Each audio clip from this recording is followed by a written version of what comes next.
Baseball, an American pastime, a game that has been well revered for over 100 years in America. Baseball, a game that has endured numerous amounts of change over the years. The way players get paid, how they act on and off the field, their impact on young adults for the better. Millions and millions of people have watched our great game for centuries and enjoy watching the ball fly out of the park, or watching a young fan catch a foul ball, and even better, enjoying their favorite MLB team win the World Series. But do these fans know what happens behind the scenes? I sat down with team president of the Pittsburgh Pirates, Frank Coonelly, and he shared how he believes baseball has changed for the better and how baseball has changed in its own unique way. Well, thank you, Mr. Coonelly. It's a pleasure to do this interview with you. Will, nice to have you here. Thank you. So my first question to you is, what made you decide to become a part of professional Major League Baseball? Well, I was very fortunate. I was working for a law firm in Washington, D.C., and the law firm, when I first joined them, had a lot of great clients, but nobody involved in sports. I grew up loving sports, particularly baseball, but I went to the law firm because it was a great firm. Fortunately, about a year after I joined the firm, we started representing baseball as their outside labor counsel. And again, fortunately, I was asked to work on the account as one of the younger associates working on the baseball account. They had a lot of issues that they were dealing with in the labor area, and so there was a lot of work for us. It was a thrill of my lifetime because I got to do what I really like to do, and that was being a labor lawyer and apply it to baseball, which had been my passion growing up. Right, and going off that question, what led you to led in your decision to become the team president of the Pirates? I worked for this law firm for roughly 11 years, working on baseball matters for about 10. Loved doing what I was doing, was asked by Commissioner Seelig back in 1998 to join Major League Baseball as the General Counsel of Labor Relations, which gave me an opportunity to have even greater impact on the labor relations of the sport moving in-house. So I took that opportunity back in 1998, and that was a tremendous opportunity to get to know the clubs better, club presidents, club CEOs, club owners. And in that context, I got to know several owners and ultimately got to know Bob Nutting. And when he was looking for a club president, he asked whether I would consider interviewing for the position. And at that point, I had done the General Counsel of Labor for about 10 years and was looking for a new challenge and opportunity. So when Mr. Nutting called, I sat down and talked to him and ultimately decided that this was a tremendous opportunity for me to join a team and have an impact on a team and a community. Absolutely. So describe what you do on an average workday. It's a great question. The great part of my average workday is that there's no normal day. The days will vary. As president of the team, I'm responsible for the day-to-day operations of the team, and that means leading great teams of individuals here who run our baseball operations department, people that all of the fans are familiar with, general manager, scouts, player development professionals who are running our baseball team and its minor league affiliates and our scouting operations. Also, there is a finance department, a legal department, a ballpark operations department, a community department, and then, of course, the various revenue generating departments like ticket sales, corporate partnerships, concessions, food and beverage, those types of things. So on any given day, I'm meeting with and executing plans with any number of these leaders within the organization. Very interesting. I understand the Pirates take a big part in assisting and promoting the game of baseball throughout the entire United States. What is your personal role in that effort, and what is your opinion on the way Little League organizations respond to your effort? Well, you're absolutely right. Both Pirates and Pirates Charities find it to be one of our top priorities to promote the great game of baseball to our youth and to make sure that we're doing what we can as a team, and Major League Baseball is doing this as a larger organization, doing what we can do to knock down any barriers that might otherwise be keeping kids from playing the great game. So what are we doing? We're supporting local Little Leagues throughout our community, particularly in the underserved areas of the community. We're helping to build fields throughout the community, helping to build and renovate fields throughout the community through our Fields for Kids program, which is a matching grant program. If a baseball or softball association comes to us, files a grant application, and says they're doing some renovations to a field complex, we can grant them a matching grant of up to $25,000. We've touched over 350 organizations over the last 5 years through that program alone. We've also had a special emphasis on promoting baseball and softball for our children who have special needs. Through building Miracle League fields, we've helped to build and sustain 9 Miracle League fields with 2 more on the horizon. So we do a lot. Why do we do it? Because we think it's important for kids to play in general. If they're going to play, and we want all of them to play any type of team sport, we'd like them to play baseball because there's so much that you can learn from playing baseball.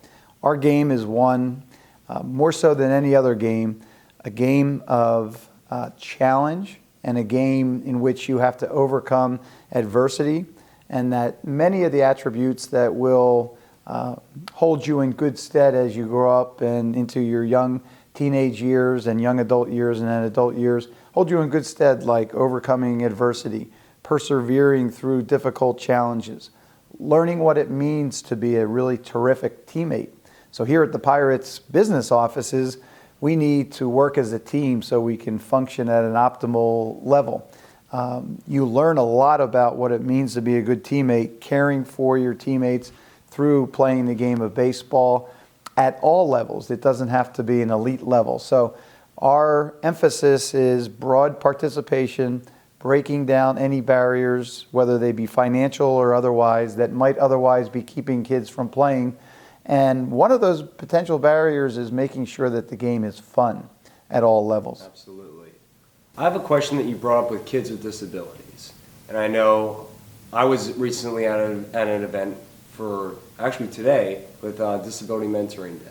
It was a great event. We were at BNY Mellon.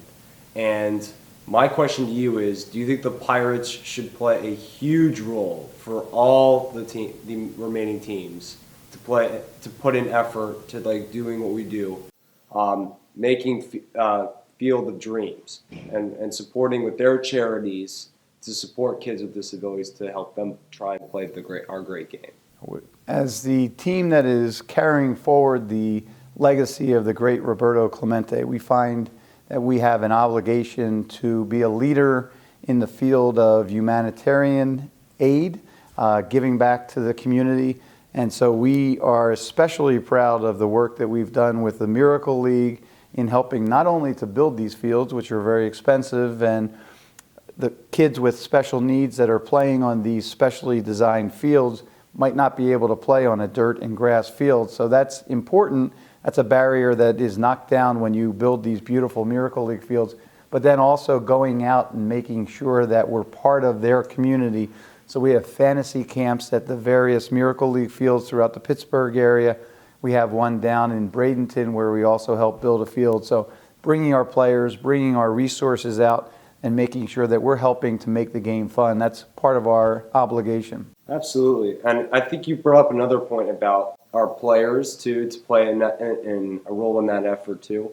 And my next question is, and we'll go in later with another topic, but for players specifically, how do you believe, especially with our team in general, the Pirates, their players like McCutchen, Marte, how do you believe they can be role models on the field and also carry that while making millions and millions of dollars off the field? Well, the Pirates organization feels that it's critically important to draft and develop and sign and retain players of character. So not every one of our players is going to be a leader in the community, but every one of our players has to be a young man of character. Those are the players that we seek. Those are the players that we think ultimately are good teammates. Those are the players that ultimately lead to winning teams on the field. They're also winning in the community. They're making the community better. So we were extraordinarily proud that Andrew McCutchen, just 2 years ago, won the National Roberto Clemente Award, named for the Humanitarian of the Year throughout the entire league. First Pittsburgh Pirate player to win that award since Willie Stargell. So that was a proud moment that one of our players is recognized as doing the most to give back to his community, which is a high bar because so many Major League players, both here in Pittsburgh and throughout Major League Baseball, do a lot of great work in the community. So it's important. I remember myself as a youth, what it meant to me to see a Major League player when I was a young boy growing up. You hold these young men in such high regard, and you are excited when they come to your community for whatever purpose they're coming. But when they're coming to really help, particularly kids in need, whether they be kids with special needs or kids in underserved areas, and these players are chipping in, or they're doing a Make-A-Wish day and making a wish for a kid whose wish is to spend a day playing video games with Andrew McCutcheon. That's very special, and our players understand the responsibility that they have to give back. Right. And that's a huge effort what the Pirates have done over the years with, like you said, with Make-A-Wish and making kids feel special. I want to go into some baseball topics because they also play an effort into promoting the game. And Major League Baseball is one of the only few professional sports that don't have a salary cap. You can share your personal opinion if you so choose on, do you believe players should have, like in teams as well, should have a salary cap in baseball as is in hockey and the National Football League? Will, I try to deal in reality. Given my upbringing in the sport, I was on the labor relations side and can tell you from personal experience that the owners, when we represented the owners as their outside counsel, and then when I was in-house, I also had a special lens on that issue. The owners for years had sought in negotiations with the Players Association a salary cap, always unsuccessfully, and left a very poor relationship between the players and the owners. And ultimately, when the owners were seeking a salary cap, they ended up accepting something far less than that and an economic model that didn't work for the teams. Starting in 2002, the owners decided to try to find an economic model that could be acceptable to the players and could also enhance the competitive balance of the league. And we were able to do that at the collective bargaining table. It's not a salary cap. It doesn't provide ultimate parity and equal balance, but it provides more parity. And as a result, as you look at the league, you see the fact that the Kansas City Royals from a very small market can make the World Series, win the World Series. The Indians last year made it into the World Series from a very small market. So I deal with reality, and we're in year 2 of a new collective bargaining agreement. When that's expired after 3 more years, we can talk about salary cap, but I know the economic system that we are operating under now gives us an opportunity to compete. Things are more challenging in markets like Pittsburgh and Kansas City and Cleveland, but it certainly is possible to win, and there are example after example every single year that payroll doesn't dictate winning.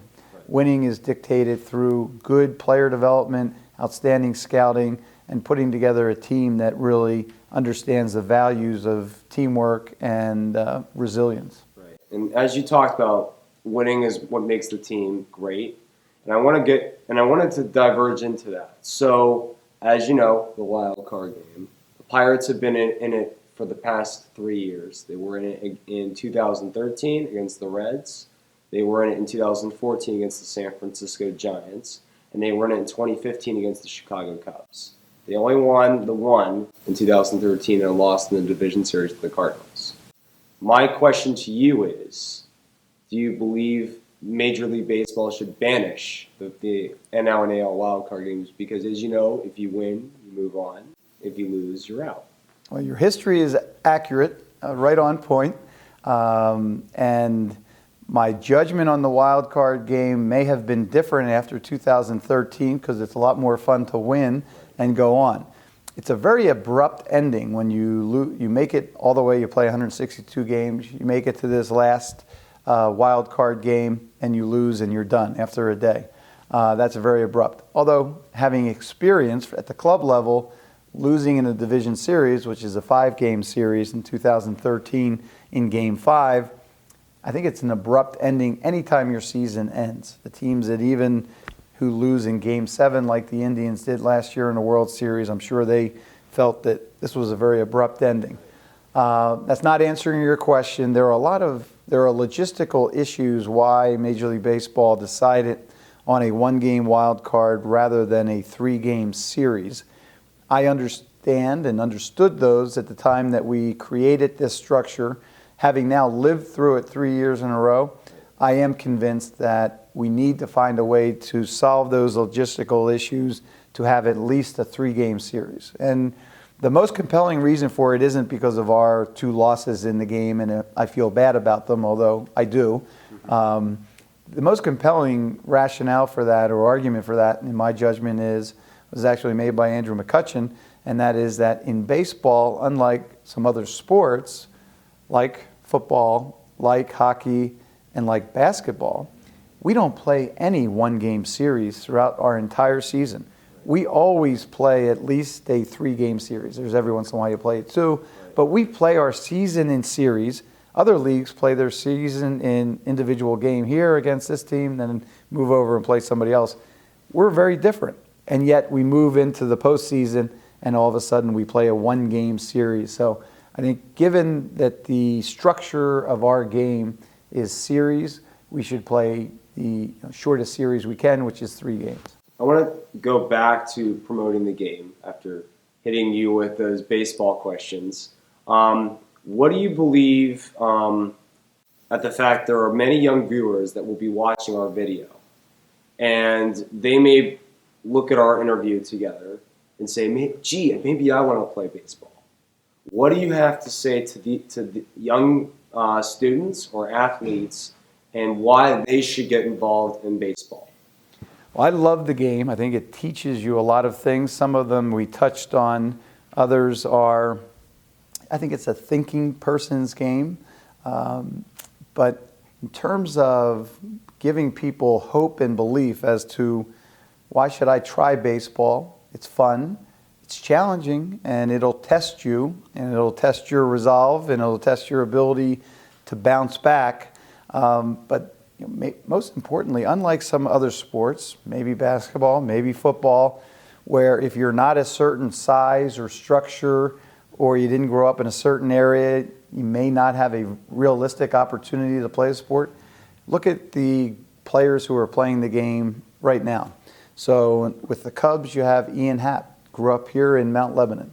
You have Neil Walker, who used to play for the Pirates and finished the year this year in Milwaukee. So while more players come from California, Florida, and Texas, there's no reason why a young man or woman, we're still waiting for that day, in Pennsylvania can't work really hard and become a major league player. We see it happen all the time.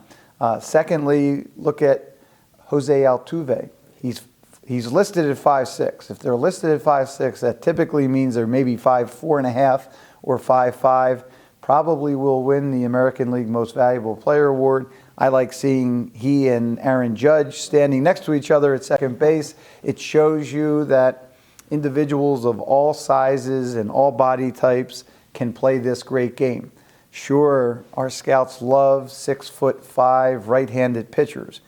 But one of the greatest pitchers in the game was Tom Glavine, a 6-foot left-handed pitcher. Another, even though we discriminate against 6'5", 6'6" pitchers, especially on the right-handed side, Greg Maddux is one of the all-time great pitchers of our time and in the game's history, another 6-foot right-hander. So there's nothing that you should look at and say, I can't do this, if you dedicate your time, resources, and passion to the game. Absolutely. And I have a couple more questions for you.